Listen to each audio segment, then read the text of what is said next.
क्या आपके पास एक मास्टर शीट है जिसे आप बार बार डाटा कॉपी करके मल्टीपल शीट्स में पेस्ट करते हैं?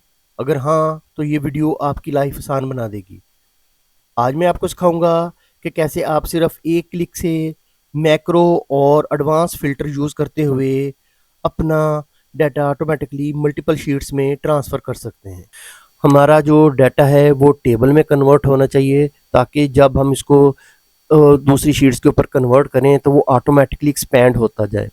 हम इसको कंट्रोल टी प्रेस करेंगे, विंडो ओपन होगी, क्रिएट टेबल की, इसके ऊपर माई टेबल हैज़ हेडर, इसको आपने चेक लगा रहने देना है और इसको ओके कर देना है।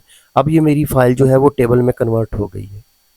अब मैं इसके ऊपर एक नई शीट इंसर्ट करूँगा और इसकी जो हेडिंग्स होंगी उसको मैं कॉपी कर लेता हूँ और अपनी शीट के ऊपर यहाँ पे जाके मैं इसको पेस्ट कर देता हूँ। इसकी मैं जो विड्थ है वो एडजस्ट कर लेता हूँ। अब मैंने चूँकि डिपार्टमेंट वाइज जो फ़िल्टर लगाना है, तो लिहाजा किसी जगह पे जाके डिपार्टमेंट की जो हेडिंग है उसको कॉपी कर लूँगा और इसके नीचे जो है वो मैं फ़िलहाल बॉर्डर लगा लेता हूँ। ये मैंने क्राइटेरिया के तौर पर इसको यूज़ करना है। एडवांस फ़िल्टर में क्राइटेरिया हमें चाहिए होता है, इसलिए मैं इसको इधर डिपार्टमेंट लिखूंगा, लेकिन बाद में लिखूंगा। अब मैंने क्या करना है, डेवलपर टैब को क्लिक करूंगा और मैक्रो को रिकॉर्ड करूंगा। अगर आपके ये डेवलपर टैब शो नहीं हो रहा तो आपने फाइल मेन्यू में जाना है, ऑप्शन में जाना है और यहाँ से कस्टमाइज रिबन जो होगा, यहाँ पे इस साइड पे डेवलपर जो टैब होगा वो अनचेक होगा, आपने चेक लगा देना है और ओके कर देना है। डेवलपर टैब शो हो जाएगा। अब आपने इसको रिकॉर्डिंग शुरू कर देनी है। रिकॉर्डिंग के दौरान आपने बिला वजह इसकी क्लिक्स नहीं करनी। मैक्रो क्या होता है? मैक्रो अपने अंदर तमाम एक्शंस को सेव कर लेता है जो हम शीट के ऊपर परफॉर्म करते हैं। जिधर क्लिक करते हैं, जिधर कॉपी करते हैं, जिधर से पेस्ट करते हैं, जो रेंज सेलेक्ट करते हैं, वो सारा कुछ अपनी कोडिंग के अंदर सेव कर लेता है और जब हमें ज़रूरत होती है तो हम उसको दोबारा प्ले कर लेते हैं, तो वो रिपीटेडली हमें वो उसका आंसर दिया जाता है। ये सेम उसी तरह है जैसे किसी रेलवे स्टेशन पे कोई अनाउंसमेंट करनी होती है, तो वो किसी की आवाज़ टेप रिकॉर्ड कर लेते हैं और उसको वक्त आने पर बार बार रिपीट करते रहते हैं, उनको बार बार वो दोहराना नहीं पड़ता। अब हम मैक्रो रिकॉर्ड करेंगे। रिकॉर्ड मैक्रो का जैसे बटन प्रेस करेंगे तो यहाँ पे मैक्रो नेम आएगा।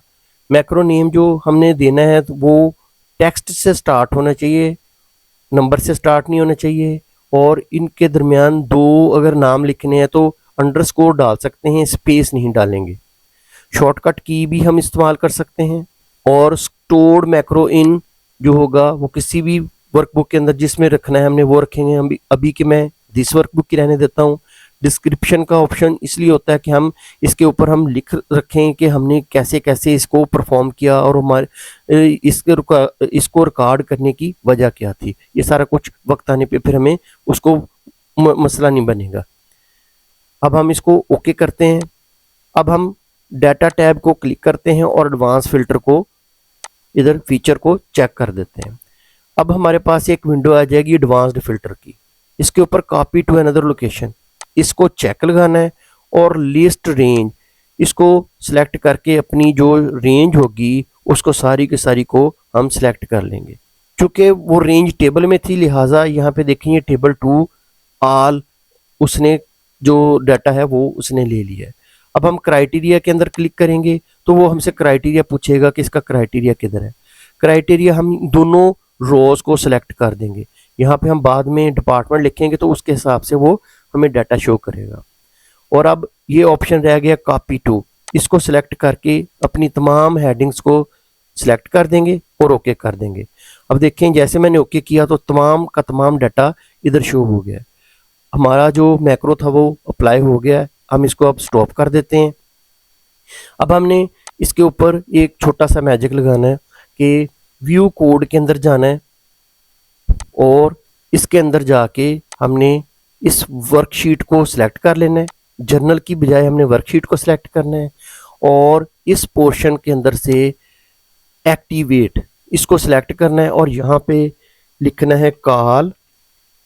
जो मैक्रो का नाम था वो टाइप कर देना है। उसका नाम मैक्रो टू था तो मैं मैक्रो टू लिख देता हूँ और इसको मैं बंद कर देता हूँ।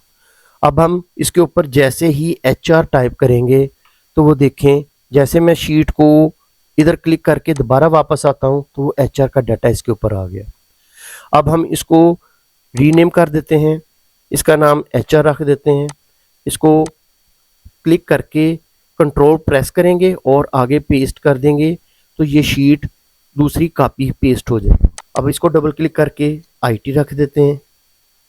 अब हम फिर दोबारा एक दफ़ा इस शीट को कॉपी पेस्ट करेंगे और इसका नाम जो है वो एडमिन रख दिया है। अब हम IT के ऊपर जाते हैं, अभी सबके HR लिखा हुआ है तो मैं इसका नाम IT रख देता हूँ और इसका नाम एडमिन रख देता हूँ। अब मैं जैसे IT वाली शीट को क्लिक करूँगा तो IT का डाटा आ जाएगा, एडमिन वाली शीट को क्लिक करूँगा तो एडमिन वाला डाटा आ जाएगा। इसके अंदर जैसे ही हम कोई नई एंट्री करते हैं या डिलीट करते हैं, जैसे ये मैं आखिरी 3 एंट्रीज जो है मैं डिलीट कर देता हूँ और IT, एडमिन और HR तीनों की हैं, मैं इसको डिलीट करता हूँ और जैसे HR के ऊपर जाऊँगा तो वो एंट्री यहाँ पे मौजूद नहीं होगी। IT में भी वो एंट्री यहाँ से डिलीट हो चुकी है और एडमिन में भी ये एंट्री डिलीट हो चुकी है। उम्मीद है आपको मेरी वीडियो पसंद आई होगी। इस वीडियो को लाइक कीजिएगा, शेयर कीजिएगा और सब्सक्राइब कीजिएगा। खुदा हाफिज़।